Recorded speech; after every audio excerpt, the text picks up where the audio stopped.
BA second year में हम भारत के इतिहास से संबंधित डीएससी वाला जो कोर्स है उस कोर्स में हम दो जो कोर्सेज़ हैं उनको लेते हैं। जैसे कि आपने बीए फर्स्ट ईयर में डीएससी के जो दो कोर्स आपने इतिहास के पढ़े थे, जिसमें हमारा प्राचीन इतिहास था जो कि हमारा 300 ईसा पूर्व तक का, और उसके पश्चात 300 से लेकर के 1206 ईस्वी तक का जो इतिहास है, दो कोर्सेज़ आपने किए। तो यहाँ पर भी डीएससी के आपके दो कोर्स हैं, जिसमें एक है हिस्ट्री ऑफ इंडिया, भारत का इतिहास 1206 टू 1707 ईडी, 1206 से 1707। ये है आपका डीएससी 1C HIST A 203 इसका कोड है।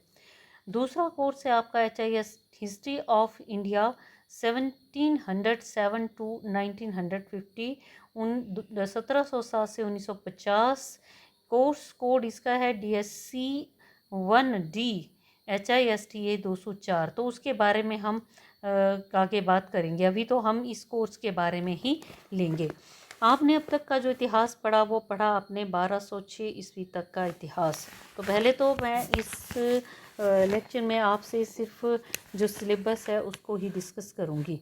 तो इसमें भी आपके जो है 4 यूनिट हैं, जिस तरह से आपने पहले के कोर्सेज़ में आपने पढ़ा 4 यूनिट थे उसमें, और यहाँ पर 4 यूनिट में इसके दो जो पार्ट्स हैं हर यूनिट्स के किए हैं। लेकिन बुक में क्या किया है कि आपको सिलेबस सही तरीके से समझाने के लिए इसके अलग अलग और भी पार्ट्स इसके किए गए हैं।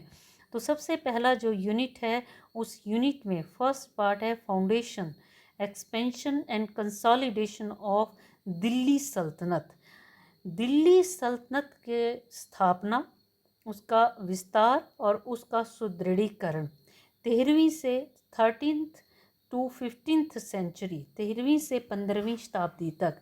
इसमें आप दिल्ली सल्तनत के बारे में पढ़ेंगे। दिल्ली सल्तनत के अंतर्गत हमारे जो वंश हुए, 5 वंश हुए, उनके बारे में गुलाम वंश, खलजी वंश, तुगलक वंश, और इसी के साथ साथ सैयद और लोधी वंश के बारे में आप पढ़ेंगे। तो उस दौरान भारत में किस प्रकार की व्यवस्था रही, उनका इक्ता सिस्टम, उनका प्रशासनिक एडमिनिस्ट्रेटिव, उनके इकोनॉमिक रिफॉर्म्स, आर्थिक सुधारों के ऊपर जो है ये हमारा चैप्टर है।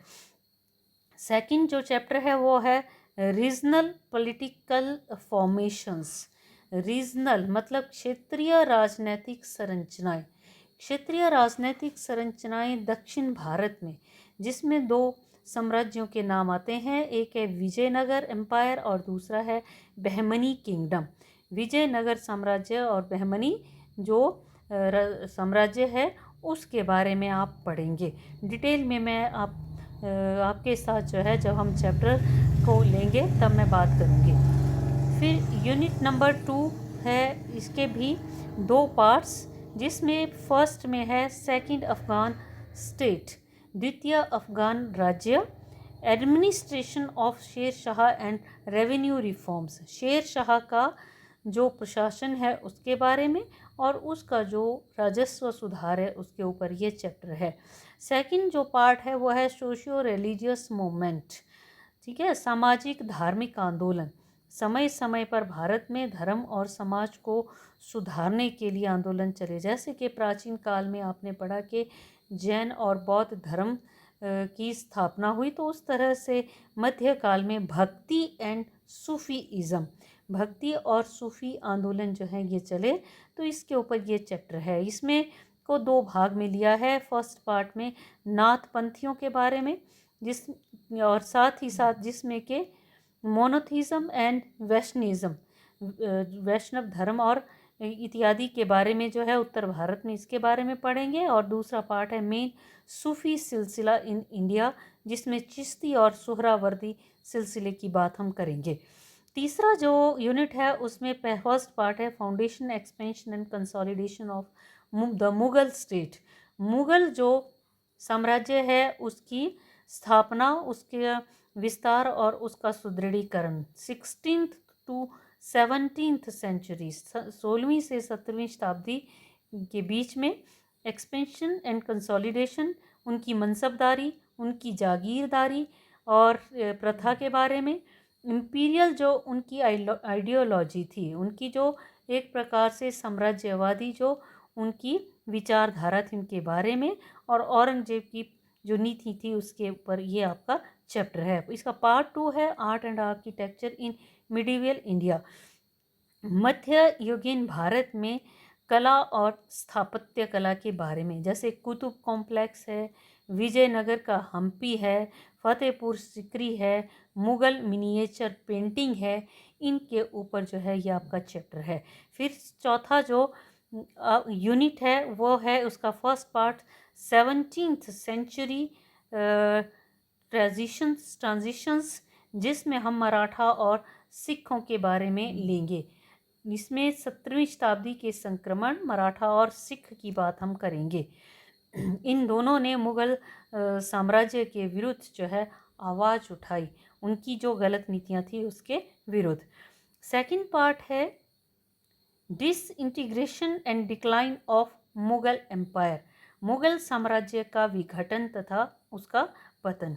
Different theories of Mughals decline, जैसे कि Hindu reaction, great firm theory, agrarian crisis, जागीरदारी crisis, region centric approach, cultural failure and others.